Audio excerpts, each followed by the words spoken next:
Welcome to Magic Arcanum! I'm Ryan Gomez. Behind the scenes is Nicole Burdick, and we're so glad you're here because it's story time. The Lost Caverns of Ixalan returns us to a plane known for its dinosaurs and ancient mysteries, and the official story for this set has plenty of both. You can piece most of the action together by looking at the 9 story spotlight cards.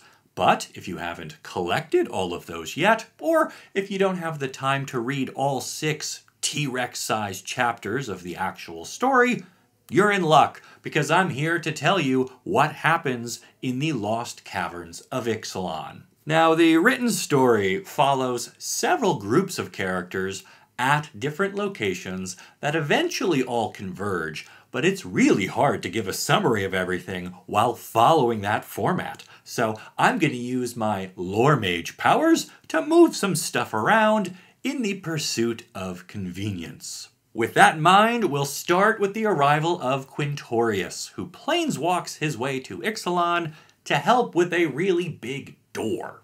Quintorius, or Quint, was a student at Strixhaven, and he had his spark ignite during the Phyrexian invasion, so the multiverse has now become his classroom. As an archaeology fanatic, he has come to help Huatli open the Orazca puzzle door, as seen on our first story spotlight card. This door was discovered by the Sun Empire as they purged the last of the Phyrexians that had been hiding in the Golden City's underbelly. So now they are very eager to get it open and learn what is waiting for them on the other side. Fortunately, Quint is able to puzzle out how the door is unlocked with poetry, which gives Huatli a chance to do her thing. In case you missed it, Huatli lost her spark during the aftermath of the Phyrexian invasion, but she is still a respected leader and warrior for the Sun Empire. She's just a legendary creature now, rather than a planeswalker. Anyway, with that door opened, a Sun Empire exploration party is formed, and Quint tags along as they descend deeper under the surface of Ixalan. Meanwhile, and I promise I'm not going to keep jumping back and forth like this, we have a group of vampires also heading underground. So you can probably already guess where this is going. Vito has discovered a temple of Aclazotz, an ancient god and the original source of vampires on the plane. Vito wants to find this god and restore him to power to usher in a new age of vampire dominance for Ixalan. Joining him on this unholy quest, we have youngster Amalia, hoping to prove herself in front of the older and more established vampires like Bartolome and Clavileño. So this group is in this temple, and before them stands another mysterious doorway. But this time, the key to unlocking it isn't rhythm and rhyme, it's blood spilling time. Fortunately, the vampires brought along plenty of humans to sacrifice, and we see Vito eagerly do so in our next story spotlight, Fanatical Offering. That group passes through the gateway and heads deeper underground, and I might as well cut over to yet another location just to give you all the big picture. The Siren Pirate Malcolm is investigating a mine shaft that belongs to the Brazen Coalition. Apparently, all of the workers here suddenly vanished, and the mine has stopped producing. So Malcolm and his goblin buddy Breeches ride down into the shaft to find out what happened. And yeah, you can probably already guess where this is going.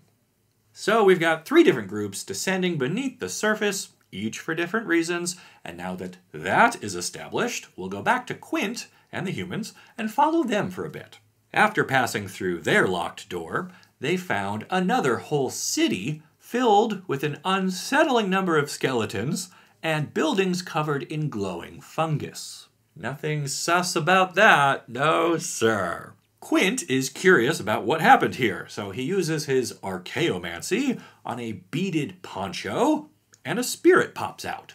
The spirit can't recall his own name, but somebody says, "Well, you look like my grandpa," so the spirit takes the name Abuelo for himself. Abuelo then remembers he had a mission to finish. He must warn the others about the mycoid infestation before it is too late, and he takes off with Quint and the others chasing behind.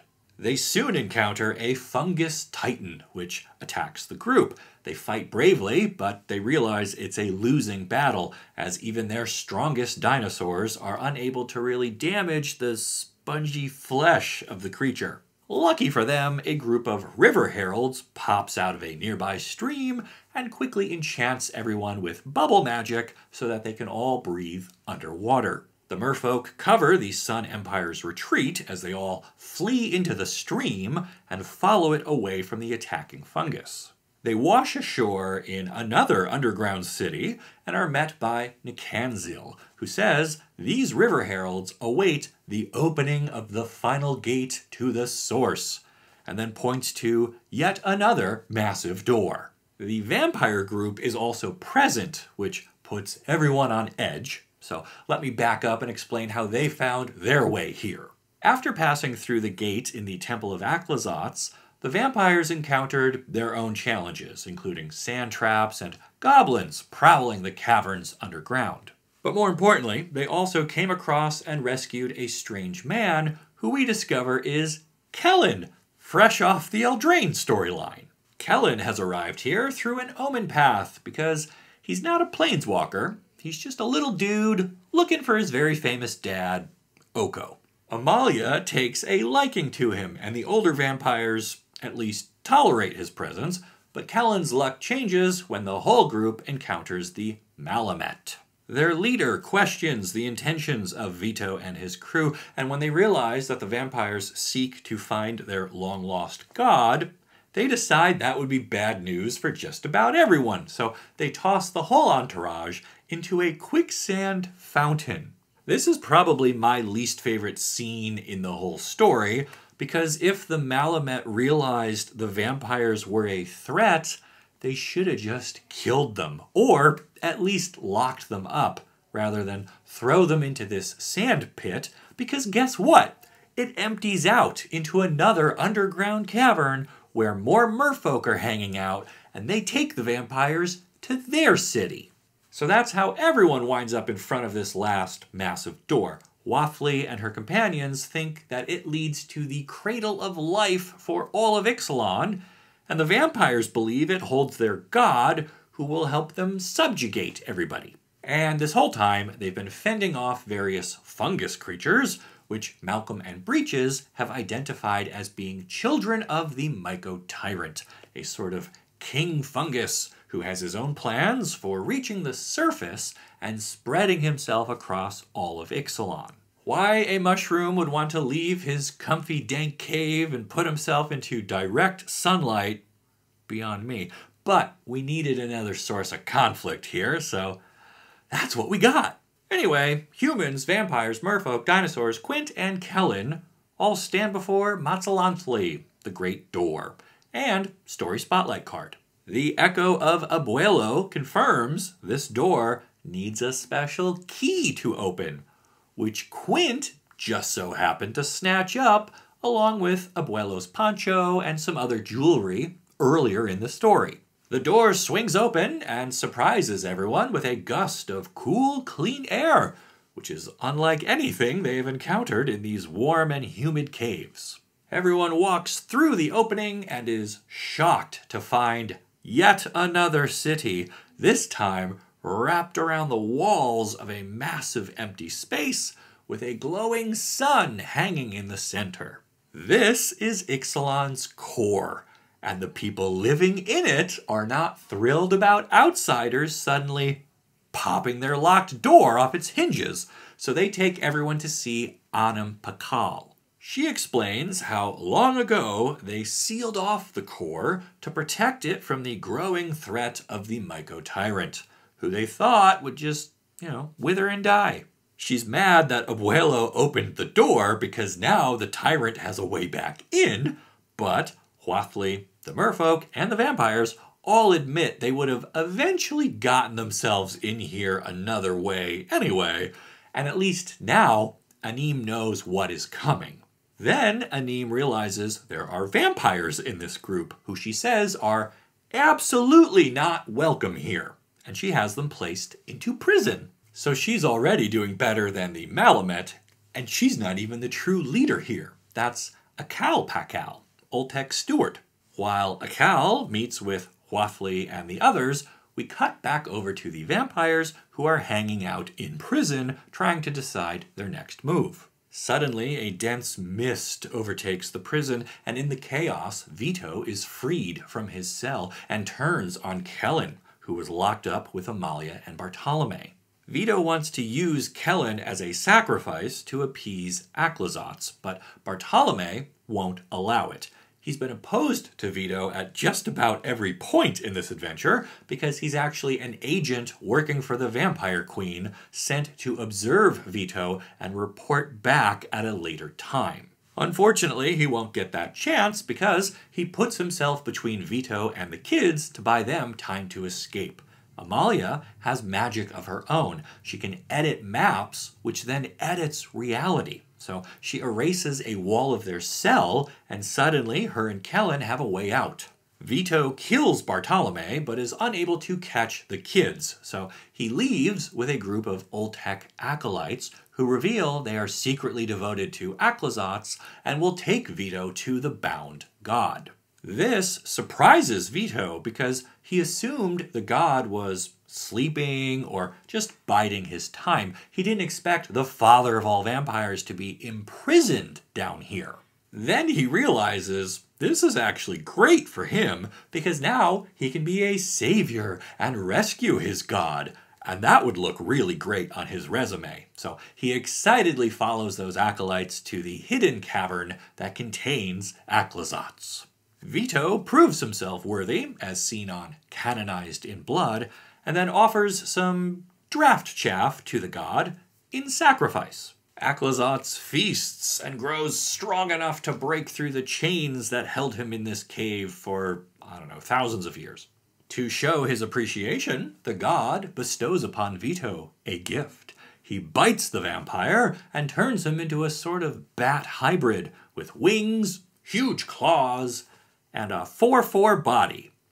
Then everyone heads back out of the cave and into the core, where they begin their assault on Chumil, the sun that hangs at the center. Aclazotz declares he will usher in a new age of darkness, and uses his magic to reform the fragments floating around Chumil into a cage, as seen on Malicious Eclipse. This exhausts the god, however, so he tells Vito to gather more sacrifices for him, and Vito heads off to fight, everyone.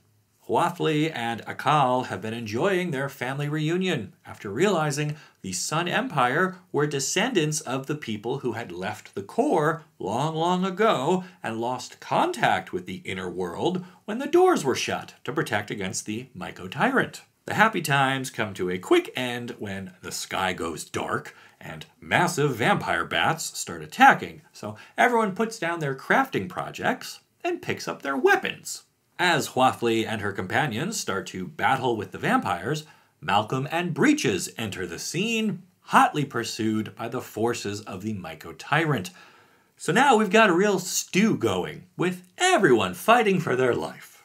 Hwafli's cousin Inti falls to the vampires, and Vito presses forward and attacks Hwafli directly. The warrior poet reaches out with her magic and summons help in the form of more dinosaurs, which gives the Sun Empire and its allies the advantage. With Vito surrounded by these dinosaurs, Hwafli is able to make her final strike, killing the vampire and avenging her fallen cousin in one swift move. At the same time, Quint is working with a group of Oltek dubbed the Gardeners to release more echoes, or spirits, to help in the ground battle against the Myco-Tyrant. Their magic is very effective against the smaller fungi, but Malcolm and Breeches realize they need to go after the Mushroom Man himself if they want to end this. Breeches has been carrying basically a small single-shot cannon in his backpack this entire time, and so Malcolm flies him over to the Tyrant and lets him take a very satisfying shot at the Elder Fungus. Then things start to wrap up. The vampires are defeated, though Aclazotz himself manages to escape, and the remaining fungi are crooned by the gardeners and their echoes. Amalia decides to join Kellen in exploring the multiverse, so they leave Ixalan together through an omen path, while Quint continues to explore the caves and finds a sealed room with giant furniture inside. Searching further, he finds another room, this one with a glass vat in it that holds some sort of giant creature, which responds to Quint's presence and starts to move. Meanwhile, we learn some aspect of the Myco-Tyrant has survived and has learned the value of stealth and patience. He's got a few infected pirates and vampires left at his disposal, and he seems content to resume spreading his influence, even if he must do it more slowly than before. We get a final scene with Aclazotz himself, hidden away in the cargo hold of a ship, heading for Torazan, the vampire's home continent. He plots to make his own play for power once he gets there, provided he can consume enough food to restore his own strength before he arrives. And that's it. That's what happens in The Lost Caverns of Ixalan.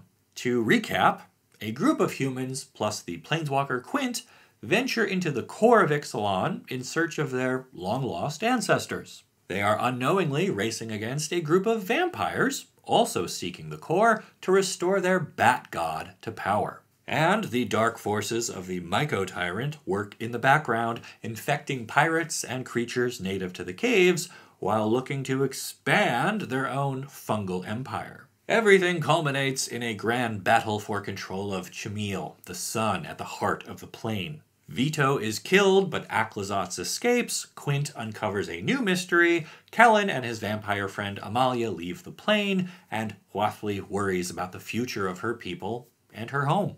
All of this is captured reasonably well on the 9 Story Spotlight cards contained within the set, but as always, I have some thoughts about the things that fell through the cracks. So we're going to talk about those in a little segment I call Mustache Minute. Ready? Here we go. Let's talk about the cast of characters, because it was massive for this story, and I'm not sure that really helped move things along. The unique thing about Ixalan is its 4 factions, who were previously battling for control of the immortal sun, a supremely powerful magical artifact hiding somewhere in the jungle. So now, anytime you revisit Ixalan, you kinda have to have all 4 of those factions present, or players are going to feel like they missed their one chance to get another green merfolk or white vampire or whatever. Which leaves us with that bloated cast list, because we've got to have all the factions represented in the story again, but there wasn't really enough for them all to do this time around. They had to change pirates into miners to get them into the caves.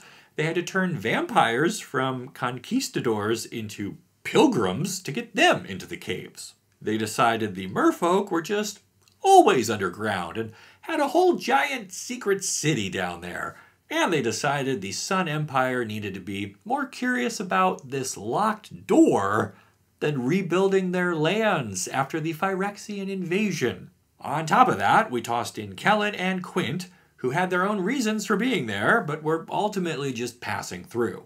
Sidebar, I think it's funny that Kellen took Amalia with him off of this plane, but he left Ruby on Eldraine, even though I think he had more chemistry with her than he did with this vampire.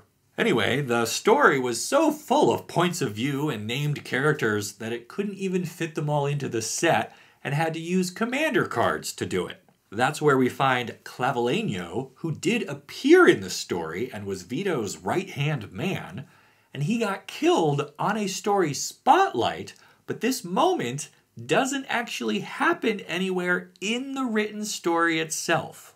Other legendary cards did not appear anywhere in the story at all, like the Elder Dinosaurs, or named artifacts like the Enigma Jewel or Ever-Flowing Well. We also never see a god besides Aclazotz. The others do get name dropped, but they don't appear themselves. Also, the Grim Captain does not appear, and I'm sure you were curious. So what are we left with? A story underground, in caves, many of which have full cities and civilizations who are just kind of always down here, waiting to be discovered by Hwathley and her friends. And the Myco-Tyrant, who spent thousands of years underground, yearning for the sun? He tells Malcolm at one point that Chamil was denied to him, and so he was going to focus on taking over the surface. But then, in the final battle, he shows up underground instead of taking the surface while everyone is distracted. I gotta say, the whole lost city of Oltec warriors felt like Zalfir coming to the rescue at the last moment, again, and the Myco Tyrant controlling fallen pirates and other creatures felt a lot like the enchanted sleep of Eldraine, again. I'm not saying Magic is out of fresh ideas, but for a world with such a simple premise, it does seem like they tried really hard to reinvent things, only to shipwreck themselves. Pirates have become miners? The Dino Riders of the Sun Empire suddenly switched to bats? It was a story filled with stuff happening, but it missed a lot of the charm of the original visit to Ixalan, which had a comparatively simple plot, but more complex characters. How did the Bat God escape the core? We were told all of the doors were sealed, except for the one Hwathley and her team opened on their way in. That doorway was later filled by the Myco Tyrant and his forces as they entered the core. But somehow Aclazotz squeezed himself out, then got past the entire merfolk city waiting outside, and then all of the fungal titans and sand traps and everything else everybody navigated on their way in. The real hook for me was whatever Quint discovered. The whole time he was looking for clues regarding something he called the Coin Empire, which he thinks were a sort of multiversal ancestor that might have appeared on many different planes. On cards in the set, they are called the Fomori, which we have seen before on other cards, so the stage is set for some real drama the next time we return to Ixalan, whenever that may be. For now, though, we'll just have to wonder about Aclazotz and the fate of Kellen and Amalia after they stepped into the unknown through yet another omen path. But what about you? How do you feel about what happens in the Lost Caverns of Ixalan? Do you think the 9-story spotlight cards did a good job capturing that story? And, most importantly, what do you think will happen to this plane in the future?